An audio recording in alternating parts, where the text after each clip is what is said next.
जय हिंद बच्चों। तो स्वागत है आप सबका फिजिक्स सब्जेक्ट में। तो जेईई मेंस 2025 अप्रैल अटेम्प्ट का एग्जाम समाप्त हो चुका है और अब बच्चे इंतजार कर रहे हैं रिजल्ट और काउंसलिंग का कि कब तक उनका काउंसलिंग हो सकता है और रिजल्ट कब तक आ सकता है। तो बच्चों आज के इस वीडियो में हम मेनली बात करने वाले हैं काउंसलिंग पर, यानी आज हम डिटेल जोसा काउंसलिंग पर बात करेंगे कि आखिर जोसा काउंसलिंग होता क्या है, इसकी एलिजिबिलिटी क्राइटेरिया क्या है, कितने नंबर ऑफ इंस्टीट्यूट जो है वो जोसा काउंसलिंग में पार्टिसिपेट करते हैं, साथ ही साथ आप किस तरीके से इसमें रजिस्ट्रेशन कर सकते हैं उसका भी हम स्टेप बाय स्टेप यहाँ पर बात करने वाले हैं और कुछ टेंटेटिव डेट्स पर भी बच्चों यहाँ पे बात करेंगे। साथ ही साथ कौन कौन से डॉक्यूमेंट जो है आपको तैयार रखने हैं जोसा काउंसलिंग के लिए, इन सारी चीज़ों पर बच्चों आज के इस वीडियो में हम कंप्लीट बात करने वाले हैं। तो ये वीडियो आप सभी बच्चों के लिए काफ़ी इंपॉर्टेंट होने वाला है, तो आप सभी बच्चे इस वीडियो को बिना स्किप के लास्ट तक जरूर वॉच कीजिएगा ताकि जोसा काउंसलिंग से रिलेटेड सारी चीज़ें आप सबों का क्लियर हो पाए। तो चलिए बच्चों आज के इस वीडियो को बिना किसी तरीके स्टार्ट करते हैं। तो सबसे पहले हम बात करते हैं बच्चों जोसा काउंसलिंग पे कि आखिर जोसा काउंसलिंग होता क्या है। तो joint seat allocation authority conducts the centralised counselling process for admission into NITs, triple I T, GFTIs and IITs। यानी बच्चों जोसा काउंसलिंग एक ऐसा काउंसलिंग है जिसमें यानी अलग से आपको NIT या ट्रिपल IITs या IITs के लिए काउंसलिंग कराने की ज़रूरत नहीं होती, यानी ये सभी का एक साथ काउंसलिंग जो है होता है और वो आपका जोसा के थ्रू ही होता है। ठीक है, यानी यहाँ पे आपको बार बार अलग अलग काउंसलिंग कराने की ज़रूरत नहीं होती है। अब देखिए यहाँ पे बात करते हैं फॉर NIT, ट्रिपल IIT और GFTIs के लिए कि इसमें कैसे हमें एडमिशन मिलता है। तो admission is based on JEE main rank, यानी अभी आपका अप्रैल सेशन में एग्जाम हो चुका है और 17 अप्रैल को आपका टेंटेटिव डेट भी है जेईई मेंस का रिजल्ट का।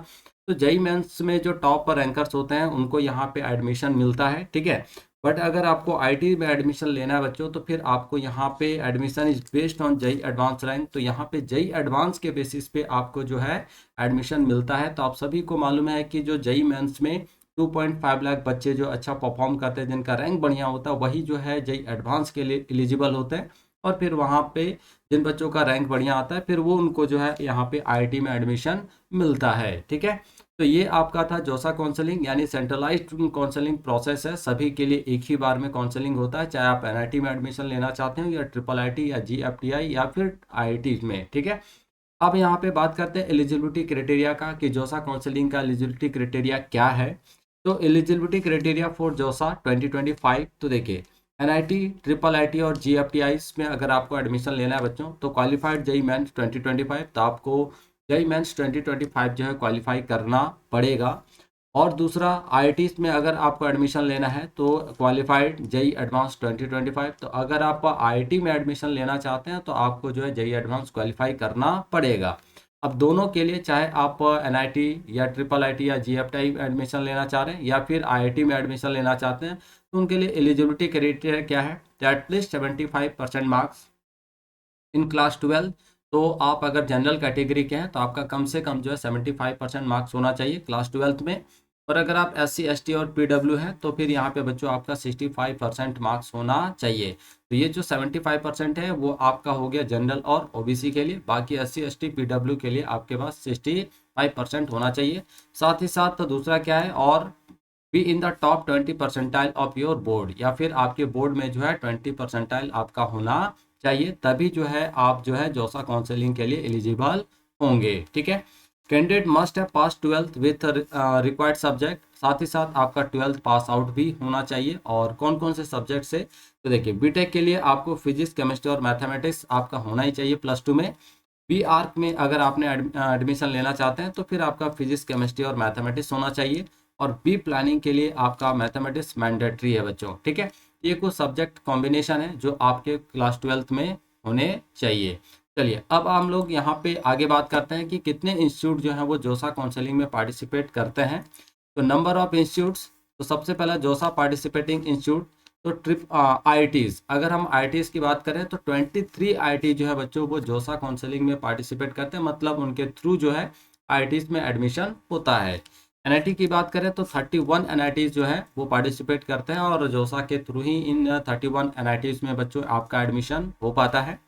ट्रिपल IITs की बात करें तो 26 ट्रिपल IITs हैं हमारे पूरे इंडिया में, और GFTIs जो है वो टोटल जो है 40 हैं। तो इतने इंस्टीट्यूट जो है बच्चों वो जोसा काउंसलिंग में पार्टिसिपेट करते हैं और जेई मेंस और जेई एडवांस के थ्रू इन सारे इंस्टीट्यूट में जो है एडमिशन होता है। आपका जेई एडवांस के थ्रू आईआईटी में और बाकी जितने 3 हैं इन सब में जेई मेंस के थ्रू जो है बच्चों आपका एडमिशन होता है यहाँ पे। ठीक है, चलिए अब सीट की बात कर लेते हैं कि कौन से इंस्टीट्यूट में कितना सीट है ना। तो इंस्टीट्यूट और ये आपका सीट ऑफर, तो अगर आईआईटीज की बात करें बच्चों तो जितने भी हमारे आईआईटीज है 23 उन सब में मिला के टोटल जो नंबर ऑफ सीट है वो 17,760 है।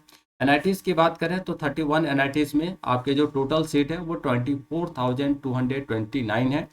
ट्रिपल आईटीज की बात करें तो यहाँ पे 8,546 टोटल नंबर ऑफ सीट्स हैं और जीएफटीआईज में अगर बात करें तो 9,402 सीट बच्चों ऑफर्ड किए गए हैं। ठीक है, तो ये तो आपका सीट हो गया। अब हम लोग यहाँ पे बात करते हैं प्रोसेस पे। ठीक है, तो जोसा 2025 काउंसलिंग प्रोसेस कि आपके कौन कौन से प्रोसेस यहाँ पे अपनाना पड़ेगा, तो स्टेप बाय स्टेप यहाँ पे सारे प्रोसेस पे हम लोग बात करने वाले हैं। तो सबसे पहला है रजिस्ट्रेशन, और रजिस्ट्रेशन के लिए आपको क्या करना है, विजिट करना है josa.nic.in पर। जैसे ही आप josa.nic.in पर आप क्लिक करेंगे बच्चों, आपके सामने उसका पोर्टल जो है पूरा खुलकर आ जाएगा। आपको वहाँ पे रजिस्ट्रेशन करना है। You JEE main for NIT, triple IT, GFT और JEE advance for IT, application number and password to login. तो आपका जो भी पासवर्ड या पासवर्ड या एप्लीकेशन नंबर है वो आप यहाँ पे पुट करेंगे। ठीक है, और उसके कैप्चा वगैरह पुट करके आप अपना लॉगिन करेंगे। बहुत आसान प्रोसेस है, कोई दिक्कत यहाँ पे नहीं है। फिर दूसरा क्या है, चॉइस फिलिंग। आपको अपना चॉइस फिल करना है। List your preferred college, NIT, IIT, triple IT, GFT and branch in order of preference. तो जैसे ही आप लॉगिन करेंगे उसके बाद आपका चॉइस फिलिंग का ऑप्शन आएगा। यहाँ पे आप अपना कॉलेज प्रिफर करेंगे कि कौन सा कॉलेज आपको लेना है, साथ ही साथ आपको कौन से ब्रांच लेना है। तो प्रेफरेंस वाइज ऑर्डर में है ना, आपको अपने सारे ब्रांच को जो है फिलअप करना है। जिस जिस भी ब्रांच में आप एडमिशन लेना चाहते हैं, जिस भी एनआईटी या ट्रिपल आईटी या जीएफटीआई में बच्चों आप एडमिशन लेना चाहते हैं वो कंप्लीट आप वहाँ पे फिलअप करेंगे।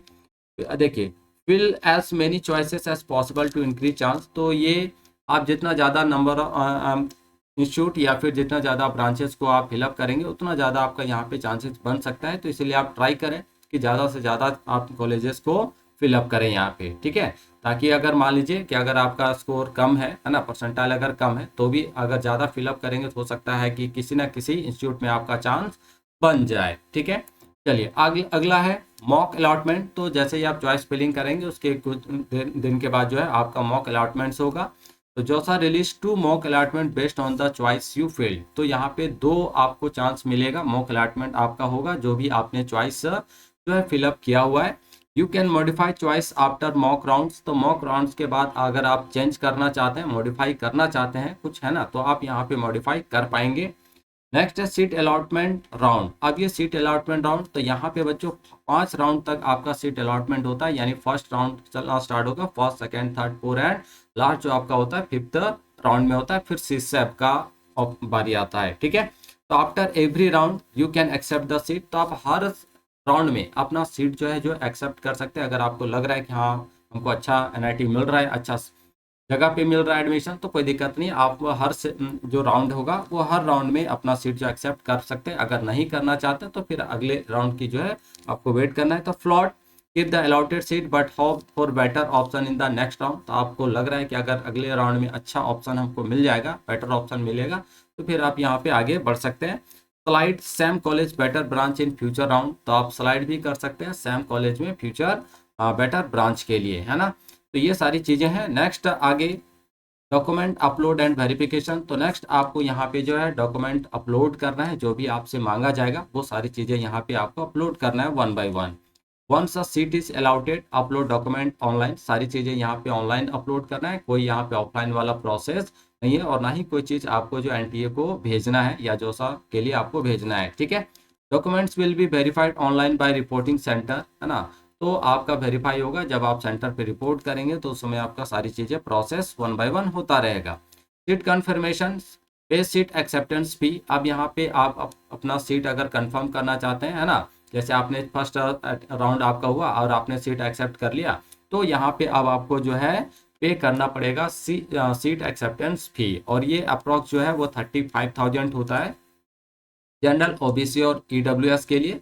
और ये 15,000 होता है बच्चों SC ST और PW कैंडिडेट्स के लिए, ठीक है। If satisfied with the seat freeze it, अगर आप अपने सीट से सेटिस्फाई हो जाते हैं तो फिर आपका जो ये अमाउंट है सीट एक्सेप्टेंस फी वो आपका फ्रीज कर लिया जाता है।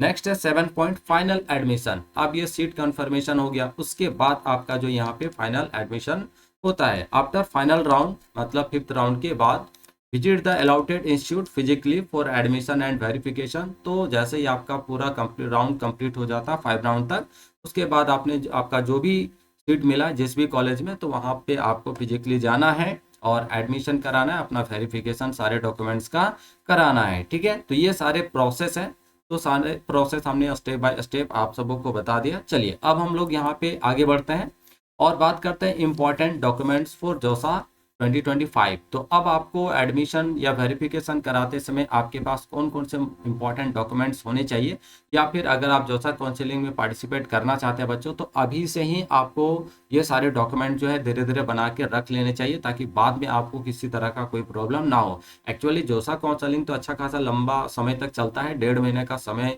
लेता है ये कम से कम, है ना। लेकिन आपको उस 1.5 महीने का इंतजार नहीं करना है। अगर आप जेई एडवांस देना चाह रहे हैं तो फिर आप जेई एडवांस के प्रिपरेशन में लग गए होंगे। लेकिन अगर आपने जेई एडवांस ना देने का सोचा, सिर्फ जेई मेंस के बेसिस पे ही अगर आप एडमिशन लेना चाहते हैं, तो आप इन सारी चीज़ों को जो है ज़रूर अपना तैयार कर लें, ठीक है। फर्स्ट नंबर है प्रोविजनल सीट अलॉटमेंट लेटर। जो अभी सीट अलॉटमेंट के लिए आप फॉर्म भरेंगे, है ना, तो उसका जो प्रोविजनल लेटर होगा वो आपके पास अवेलेबल होना चाहिए। तो ये आपका होता है अवेलेबल आफ्टर सीट एलोकेशन। जब आपका सीट अलाउट हो जाता है उसके बाद ये लेटर आपका अवेलेबल होता है, तो ये भी आपके पास होना चाहिए। दूसरा है JEE mains advance admit card, mandatory है ना। अगर आपने जेई मेंस या एडवांस दोनों कोई भी एग्जाम दिया, अगर एडवांस आईआईटी में एडमिशन लेना चाहते हैं तो आपके पास एडमिट कार्ड होना चाहिए एडवांस का। और अगर आप एनआईटी जीएफटीआई में एडमिशन लेना चाहते हैं, ट्रिपल आईटी में लेना चाहते हैं, तो आपके पास जेई मेन का एडमिट कार्ड होना चाहिए, ठीक है। थर्ड है JEE main advance rank card. आपका जो रैंक कार्ड है वो भी आपका यहाँ पे मैंडेटरी है। उसके बाद क्लास 10 सर्टिफिकेट, ये आपका डेट ऑफ बर्थ के लिए होता है ना, ठीक है। अगला है बच्चों आपका क्लास 12 का सर्टिफिकेट, वो आपका फॉर क्वालिफिकेशन प्रूफ के लिए। तो क्वालिफिकेशन प्रूफ के लिए आपको क्लास 12 का सर्टिफिकेट देना है। उसके बाद category certificate, SC ST OBC NCL EWS, अगर आप किसी कैटेगरी में है तो फिर आपको यहाँ पे कैटेगरी सर्टिफिकेट भी बना के रखना पड़ेगा। और शायद आपका कैटेगरी सर्टिफिकेट जो है बच्चों 1 अप्रैल से पहले का होना चाहिए, ठीक है। चलिए 7 नंबर है मेडिकल सर्टिफिकेट, है ना। तो जो आपका जोसा का फॉर्मेट है, जोसा ने ऑलरेडी आप अपलोड कर उनका जो फॉर्मेट होता है, जैसे कोई भी इंस्टीट्यूट होता है वो अपना एडमिशन लेता है तो अपना एक प्रॉपर फॉर्मेट देता है, तो वो मेडिकल सर्टिफिकेट का भी जोसा का अपना एक फॉर्मेट होता है। जब आपका ओपन होगा तो वो फॉर्मेट ही, उसी फॉर्मेट पे आपको जो है सारा काम करना है, डॉक्टर वगैरह से सिग्नेचर वगैरह कराना है, ठीक है। फोटो आइडेंटिटी कार्ड, तो गवर्नमेंट आईडी सूट और स्कूल आईडी, है ना। तो ये आप जो आप एग्जाम के टाइम पे जो लेके गए होंगे, बस वही आधार कार्ड वगैरह जो होता है वो आपको लेके जाना है। पासपोर्ट साइज फोटो, आपने जो रिसेंट, है ना, जो आपने एप्लीकेशन में जो फोटो अपलोड किया हुआ था वही फोटो जो आपको बच्चों यहाँ पे लेके जाना है, ठीक है। PWD सर्टिफिकेट, अगर आप PWD कैंडिडेट हैं तो ये भी आपको यहाँ पे सर्टिफिकेट बनवाना पड़ेगा, लेके जाना है।